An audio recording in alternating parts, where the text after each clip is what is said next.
Okay, so we're looking at the history of Israel. When you look at the history of Israel, remember in Deuteronomy 28, you had the blessings and the curses.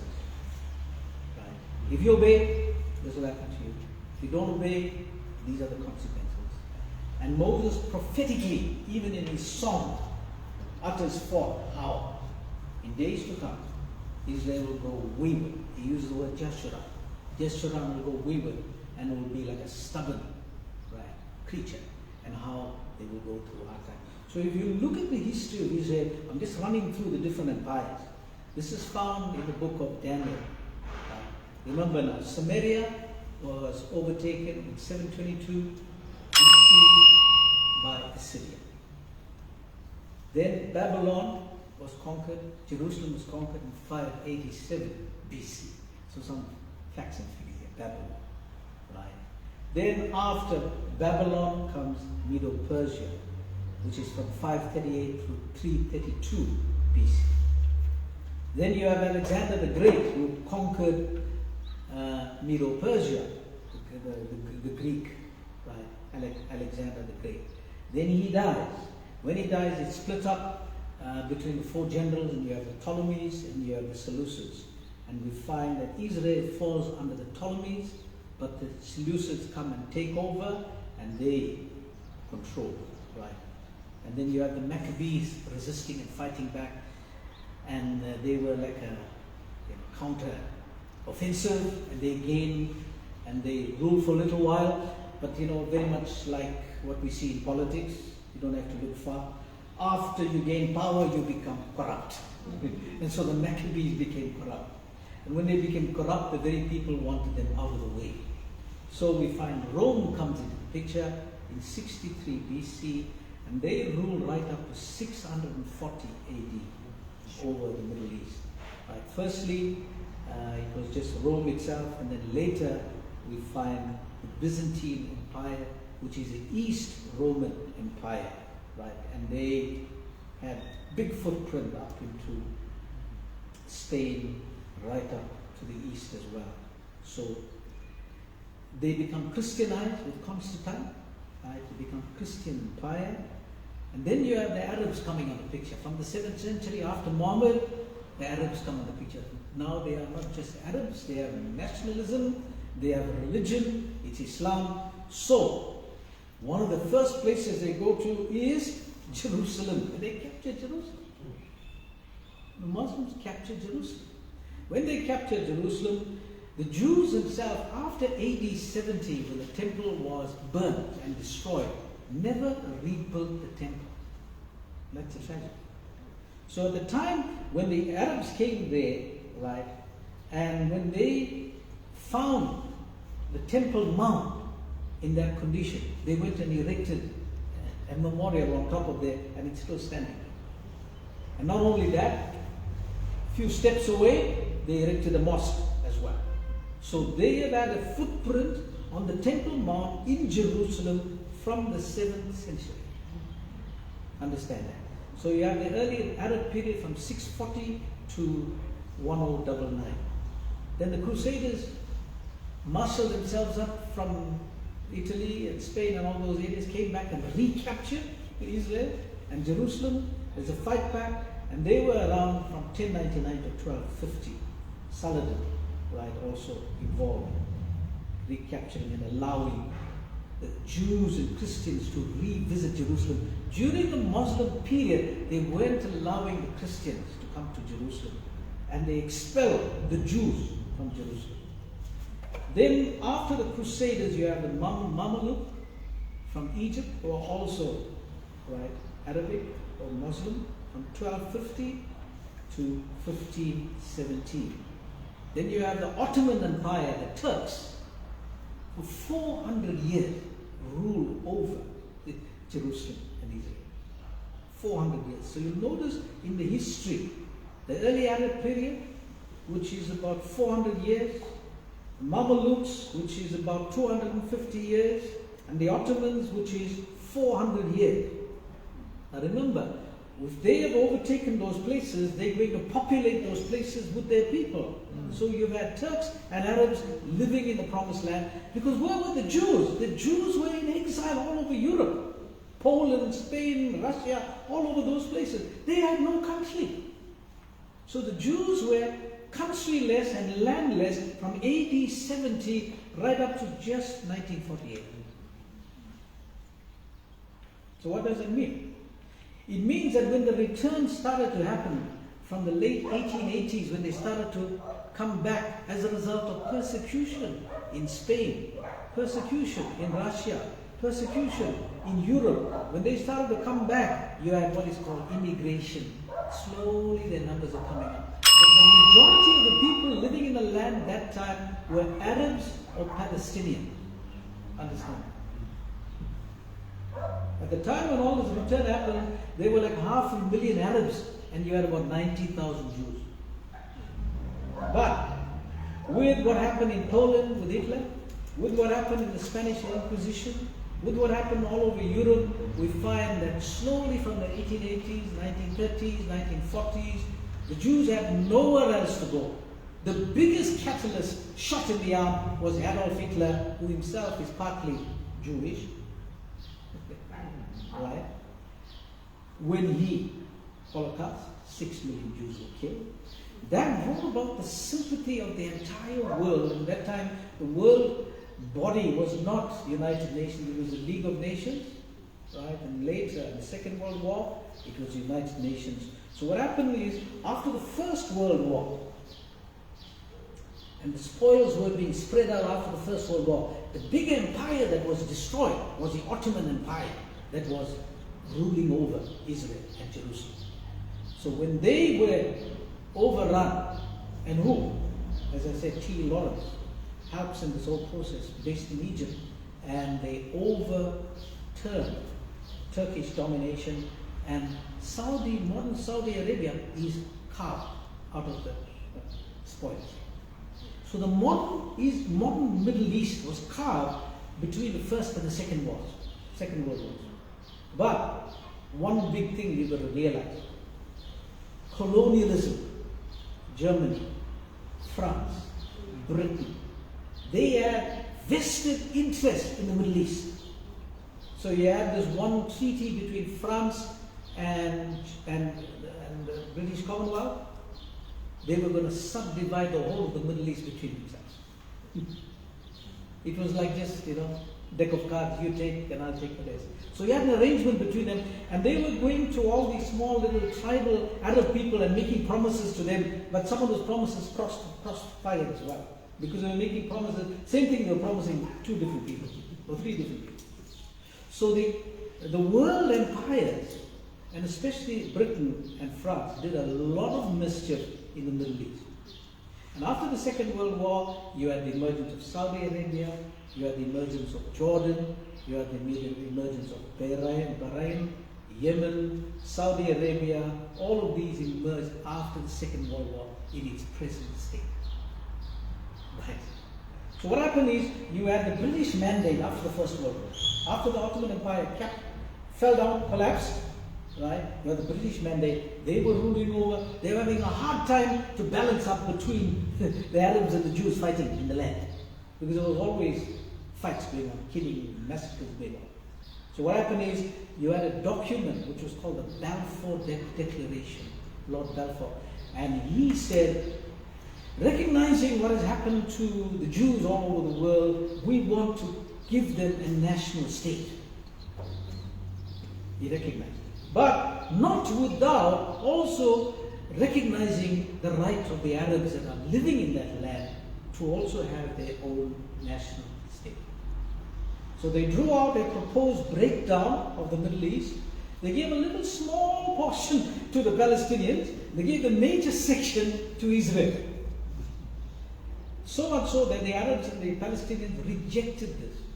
Right? This was made in 1947. So in 1948, when the British administration, right, the mandate was over, the Zionist movement had been planning on the sideline. They declared, the day after, they declared the nation of Israel. Because Palestinians and the Arabs didn't want what territory was given to them. So what did you end up with? You ended up with this piece of land, major part of it going to the Jews, but you had about 720,000 Arabs that were cast out from the land that was allocated to the Jews. Where did they? 720,000 Arabs. They ended up on the Gaza Strip, the 5 cities. They ended up in the Golan on the north.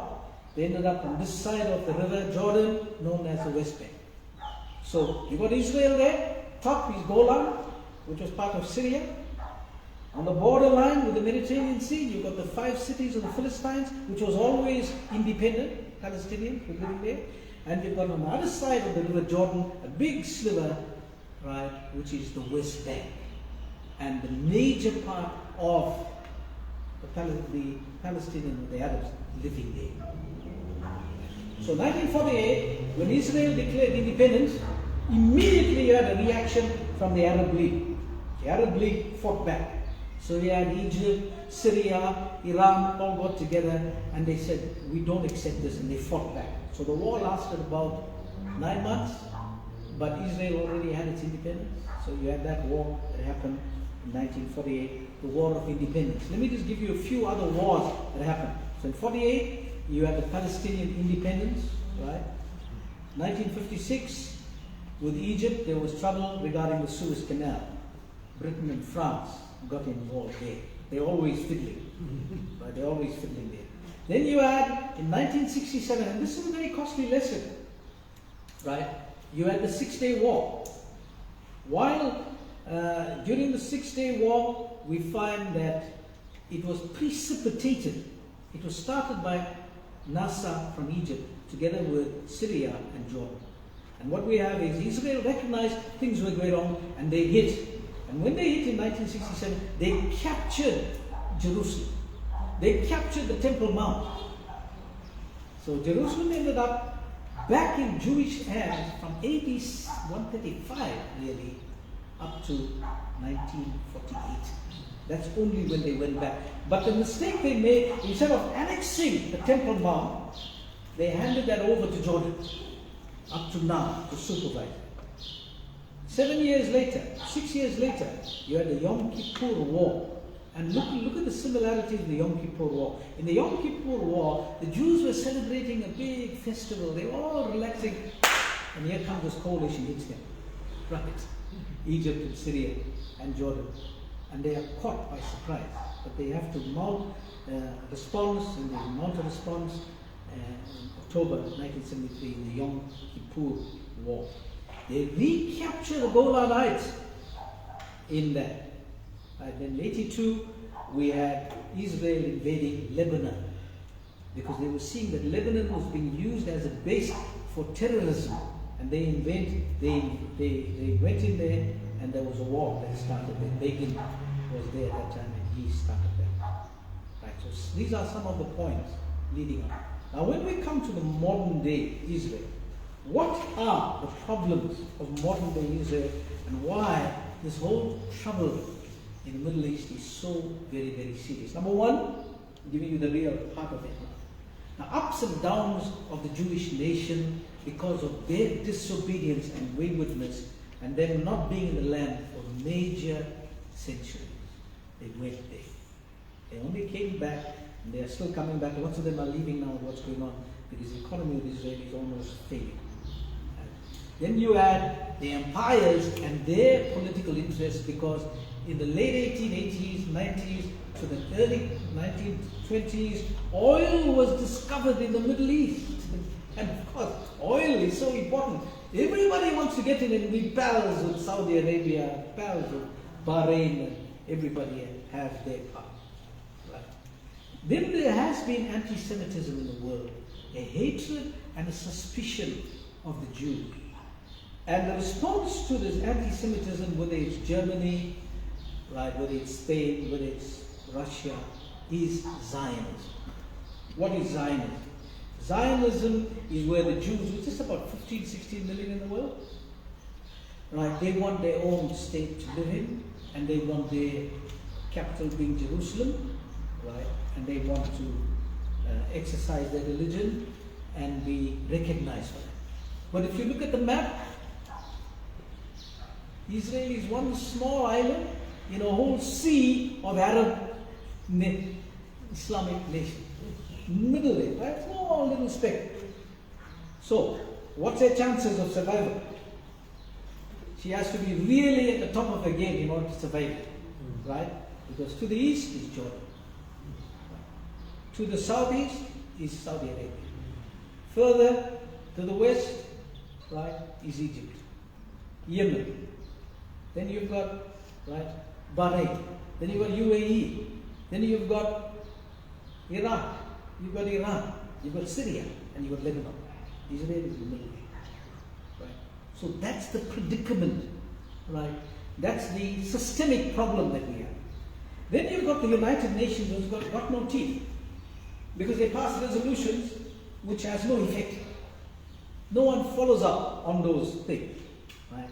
Then you've got these refugees, right? The 720,000. And you've got the land claims of those who left the land and went away to Jordan. Jordan has got a lot of Palestinian refugees living. But they want to lay claim to the lands that their forefathers left behind. Right? What does Israel do about it? Then the resolution of the United Nations was never revisited after 1947 to give the Palestinians a piece of that small land. Right? So, the Palestinians, as I said, rejected that small offer, and now they are dispossessed, they are exiled, they've got no land of their own, they are at the mercy of Israel. Because Israel has composed itself to a modern nation with a powerful army, with powerful security. They advanced in terms of technology, they advanced in terms of vegetation, water, and all those things, so they got the monopoly. Right? Whereas Muslims, you've got Iran, who's always fiddling around there, using Syria as a proxy, using Lebanon and Hezbollah as a proxy. You had PLO before they've been disbanded, right? And you've got now Hamas. So you've got that Israel has to deal with. Then you've got the problem of Jewish immigration, which goes on. And even in the occupied area, where the Palestinians are supposed to be, the Jews are demolishing those houses and building their settlements. They are doing it. Illegally. They are doing it. Right. Understand something about modern Israel. Modern Israel is not the same as the Israel of the Bible. Modern Israel is a secular state.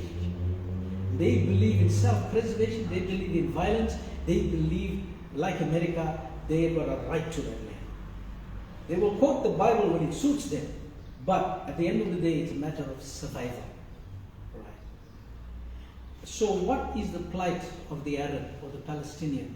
The plight of the Palestinian or the Arab, and I'm being factual here, is they are second-class citizens.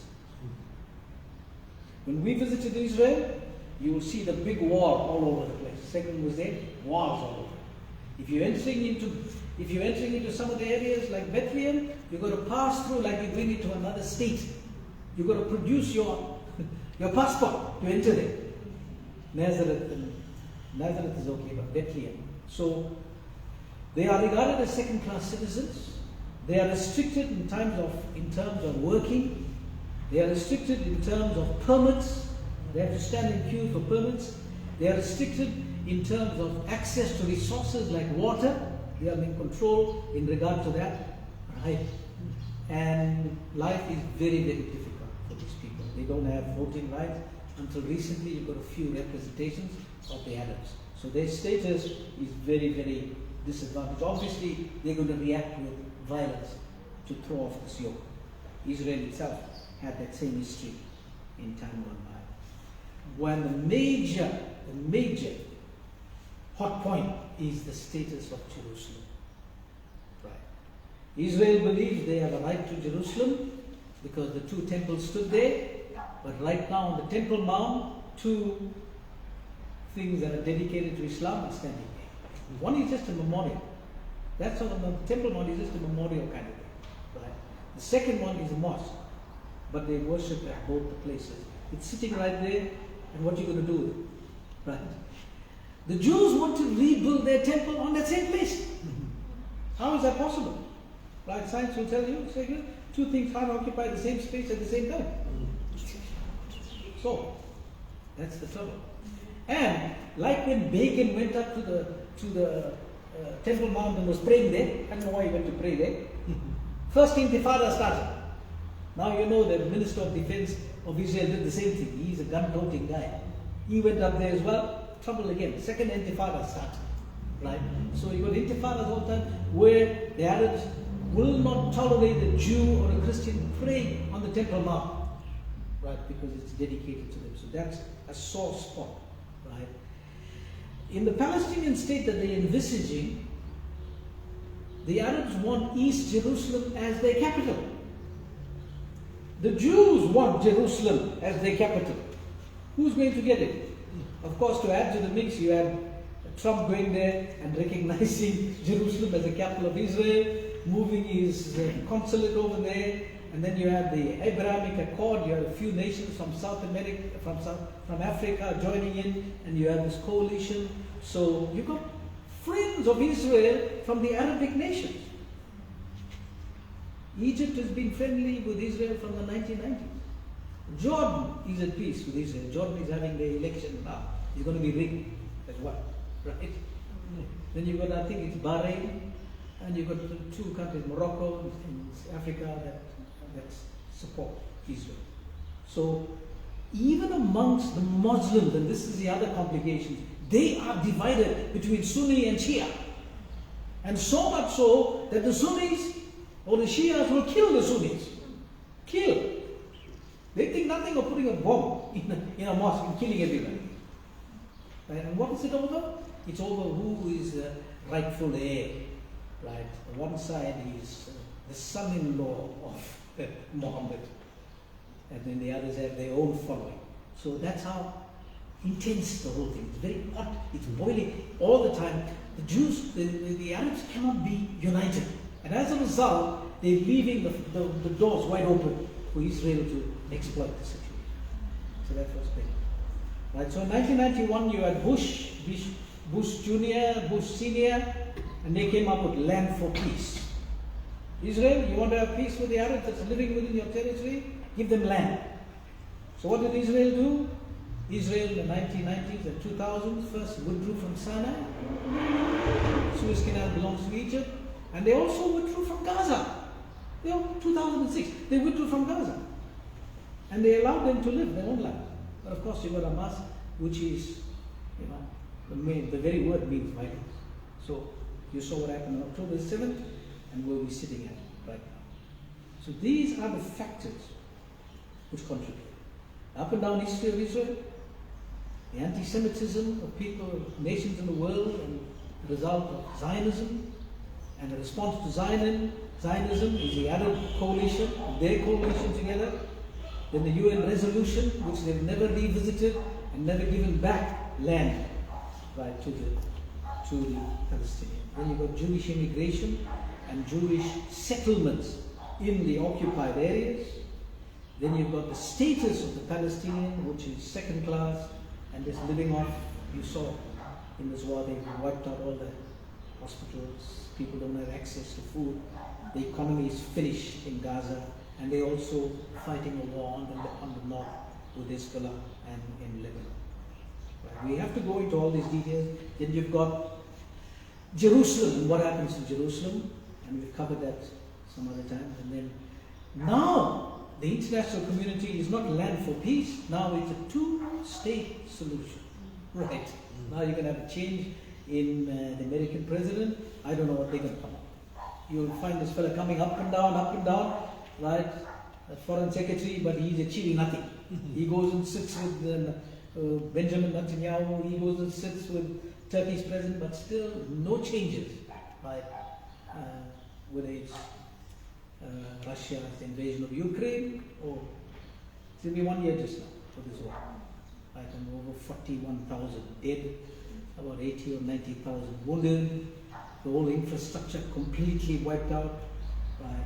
And the number of the people that they've got is going down and down. They're going there, they're finding 6 dead bodies. Someone escapes, they capture that guy.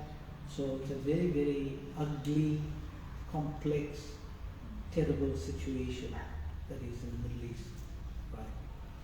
And God only knows how the solution will come about. But we know the Lord is coming back. We know he's going to arrive on the Mount of Olives. Right. But before that, Jerusalem and Israel are going to have a lot of suffering, a lot of pain. Luke 21, Matthew 24, destruction to the nation because of their disobedience, unbelief, right? And they don't want to believe Jesus is the Messiah. They're waiting for his first coming. He's coming the second time, right? But he's coming anyway. Right? Now, yesterday I visited a friend of mine who lives in our block, and he had on something regarding the Middle East. And I'm telling you something that will shock you, right? Regarding prophecy in Islam. Right? One of the major prophecies is Ezekiel 38 and 39, which is a prophecy regarding Gog and Magog. Do you know the Quran has got the same prophecy? The Quran has got the Gog and Magog prophecy. The Quran also believes Jesus is coming back. They believe in the second coming. They believe he's coming back as prophet. To some extent, Messiah. They believe he's coming back. So they are a little bit more aware than most Christians are. Because Christians have ended up with this heresy which is called replacement theology, which believes that the church has replaced Israel. And they put no capital on Israel, but Zechariah, Ezekiel, major prophets is full of what's going to happen to Israel in the last days. Especially Zechariah, Daniel talks about all these things. So there is no such a thing as replacement theology. Israel, God has made promises to the forefathers, as faulty as they were, and God doesn't break his word, he will fulfill his promises. Right? God will fulfill his word. So you want to know the long and short of that story? Romans 9 to 11 clearly explains that in the end times there will be a remnant of Israel that will inherit the promises of Israel and will fulfill the covenants made to David and Abraham, and God will be honored. Church belongs to Jesus, and he will come and take his bride. But God is dealing with, God the Father, dealing with Israel, and through the fire, through the affliction, they will finally come to admit that Jesus is the Messiah, and he will come back, he will reign from Jerusalem, it will become a city of peace, right? It will. But before that, there's going to be wars. There's going to be Armageddon, there's going to be the war that we dealt with the last time, and I gave you the nation that will come against Israel. All these things are going to happen. What is written must happen. All these things must be fulfilled. Yes, we pray for the peace of Jerusalem, but at the end of the day, right, the rulers that are there, some of them are crazy, some of them are mad, some of them are, real bloodthirsty peoples. Very few that are reasonable. Because the coalition that is ruling with Netanyahu is right-wing. They don't even want to conscript to the army, but they want to destroy the Palestinians. They won't accept any compromise. And the international community, because the US is standing by so much behind Israel, can't violate that. So the UK, France, US is behind Israel. Russia is behind. Right. He's behind the Muslims and the Arabs. Because they've got their interests, like they've got their interests, like China and Russia in Africa as well. So all those colonial interests, there's a fine interplay between all of them. Okay. Any questions?